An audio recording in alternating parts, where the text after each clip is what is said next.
Buenos días, mi nombre es Josué Alex García Zambrano. Les vengo a dar la explicación de la simulación de circuitos en corriente directa. Empecemos. Tenemos como problema el siguiente ejercicio que nos dice calcule las tres corrientes I1, I2 e I3 que se indican en el diagrama del circuito en la figura. Y ahí tenemos la figura, ya la explicamos. ¿Cuál será el voltaje del resistor de 10 ohmios y la potencia disipada en los resistores de 5 y 8 ohmios? Posteriormente se tienen que intercambiar las fuentes de voltaje de posición, es decir, donde se encuentra la de 12 voltios en la de 9 y donde está la de 9 en la de 12. Intercambiamos las fuentes de voltaje y volvemos a calcular las variables dichas anteriormente, que es I1, I2, I3, potencia en 5 y en 8 ohmios. Tenemos como circuito el siguiente, tenemos 1, 2, 3 mallas de Kirchhoff. Tenemos una corriente ISU2, una corriente ISU1 y una corriente ISU3. Es decir, las corrientes que vamos a hallar es la corriente que pasa por la resistencia de un ohmio, en las dos resistencias de un ohmio y en la de 10 ohmios, y la potencia de la resistencia de 5 y de 8. Bueno, primero vamos a plantear el ejercicio en el simulador PHET de circuitos en corriente directa. Como podemos ver, armamos el circuito y con el uso del voltímetro y el amperímetro del simulador podemos calcular los voltajes y las corrientes. El voltaje en la resistencia de 10 ohmios es de 1,71 voltios y la corriente que pasa por allí es de 1,17 amperios. Para la corriente número 2 nos arroja un valor de 2,14 amperios. Para la corriente ISU1 nos arroja una corriente de 0,85 amperios. Para la corriente ISUB, que es la corriente que polariza la resistencia de 5 ohmios, ya que con esa corriente es que vamos a hallar la potencia que disipa esa resistencia. Esto es de 1,97 amperios. Cabe destacar que la fórmula que utilizaremos para calcular la potencia disipada en la resistencia sería la I cuadrado por R, es decir, corriente al cuadrado por R. Eso es una relación, la relación viene dada de la potencia voltaje igual a corriente. Para la corriente IC, ISUC, que es la corriente que polariza la resistencia de 8 ohmios, es de 1,02 amperios. Ahí ya tenemos la primera parte. Ahorita explicamos la parte experimental. Para la parte B intercambiamos las fuentes para ver si hay algún cambio en el resultado de los incisos anteriores. Tenemos que el voltaje para la resistencia de 10 ohmios y la corriente I3 vendría siendo 0,27 amperios y 2,70 voltios. Podemos ver que sí hubo un cambio, y un cambio drástico. Vamos por la corriente ISU2, que nos da un valor de 1,27 amperios, para la corriente 1, que es 1,57 amperios, y para la corriente ISUB, que es la que polariza la resistencia de 5 ohmios, es de 1,55 amperios, y la de ISUC, que es de 1,30 amperios. Ya terminamos el proceso experimental. Ahora vamos a visualizar los cálculos analíticos, el cálculo matemático.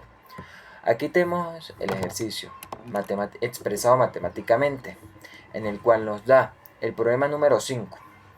Podemos ver que planteamos una corriente I sub A, I sub B y I sub C.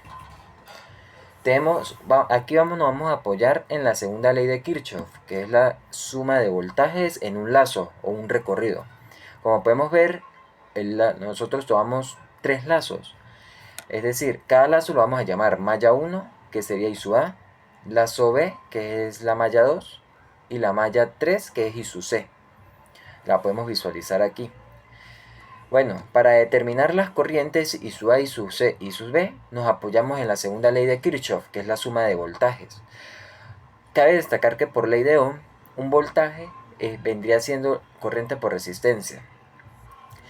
Ya ya aplicando las 3 mallas, los 3 recorridos, nos van a quedar un sistema de 3 ecuaciones, en el cual, resolviendo el sistema de ecuaciones, nos da que la corriente I sub A es de 0,17, la corriente I sub B es de 1,97 amperios y la corriente I sub C es de 1,01 amperios. Podemos notar que son resultados muy parecidos a los del simulador, no exactos pero muy parecidos, es decir, no tienen mucha diferencia de resultado. Ahora, ¿qué queremos saber?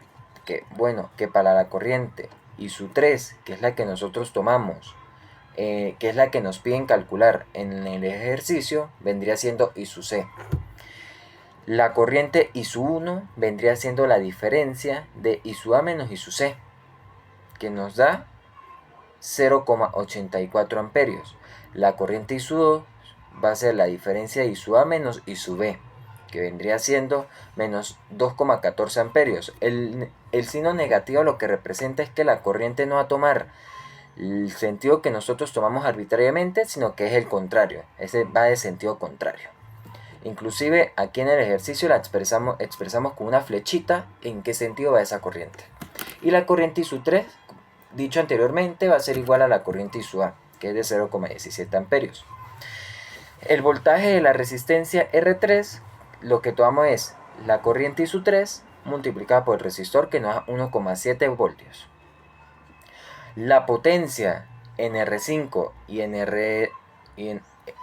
la resistencia de 5 amperios y la de 8 amperios viene siendo 8,16 vatios. Y para la de 5 amperios, la de 5 ohmios viene siendo 19,4045 vatios.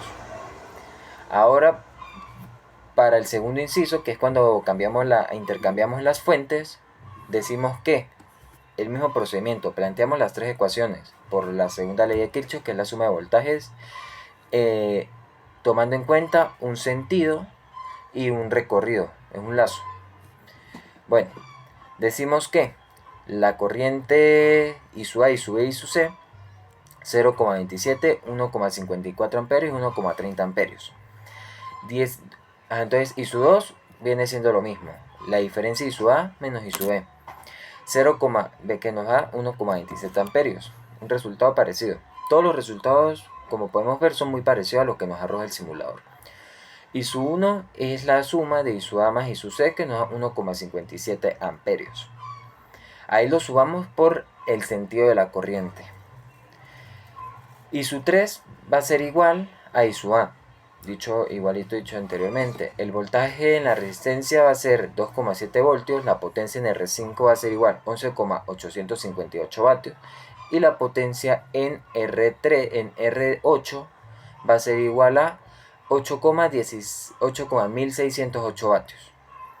Podemos ver que los resultados que nos dio en el simulador comparados con los que nos dio analíticamente son muy parecidos. No son exactos, pero son muy parecidos y muy próximos.